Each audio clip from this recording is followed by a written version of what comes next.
Alright, let's not waste any time with this review. I know when it comes to my Honda cb125f, there are only really a handful of things you want to know. So let's get them all out of the way. It's not a big motorcycle, just a groovy little motorbike. 65 miles an hour. That's this bike's top speed. I have been able to push it to 67, but by this point you're in the red and the bike's beginning to shake. If this bike had a 6th gear, it might be able to make it up to 70, but it's really not designed for these sorts of speeds, and to be honest, with a 125 you're not going to be able to go much faster. It's more fun than a barrel of monkeys at two-wheel. The most I've ever put in a tank is £7.50, and that was in the red, about to run out of fuel, just making it into petrol station. On average I'll put about £5 in a tank to top it up to just over half. We'll ride on out of the town to any place I know you like. The best mileage I've ever got out of this tank was 150 miles. That was when I was driving around slowly, just commuting to and from work every day. If you keep this thing under 30, you'll be able to go about 150 miles on it.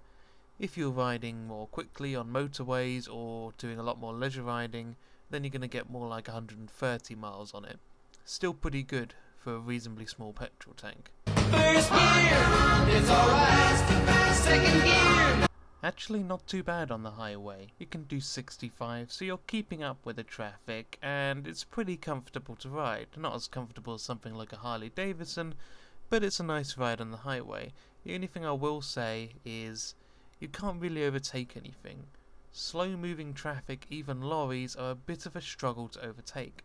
Some of the ones are limited to 50 miles an hour you're going to be able to get past, but anything that can at least do 60 you're not going to be able to overtake, so you can keep up with everyone, but you can't surpass them.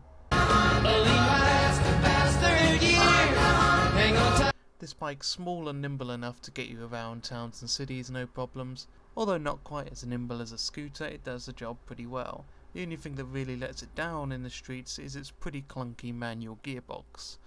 It usually gets stuck in either neutral or pretty much any other gear it fancies and will take a little bit of a wallop from your foot to get it going again. But as far as manual bikes goes, this one's pretty good around the streets. It's not a dirt bike, but it works in the country roads, no problems. It's small and nimble enough to get around the little villages, and it has enough power to get up the hills. Works pretty well. Climbs the hills like a mattress 'cause my Honda's built really light. Storage is a joke on this thing. There is nowhere to store anything. That's the biggest flaw with this bike apart from its gearbox. You can't put shit in this. There is a tiny bit of room next to the battery if you want to risk that, but you're going to struggle to fit a credit card on this thing.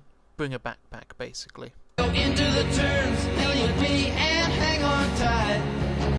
Ultimately, this bike to me feels like a hybrid. It's trying to be two things at once.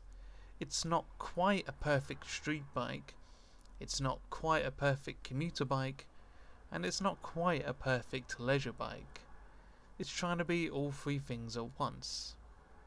I think that's why this bike isn't more popular, and it's not like it's unpopular. I see a lot of these things riding around with me, but it's not one thing alone. It's trying to be everything, and that's not particularly a bad thing on its own, because if you can only own one bike, like for me, I can only own one, and it has to do everything for me. It has to be a commuter, it has to be fun, it has to be able to go everywhere, then something like this isn't a bad option. But some people, if you have a car or if you have room for multiple bikes, then why would you really want this? Because you could have a scooter for commuting and a cb125 for racing around and having fun.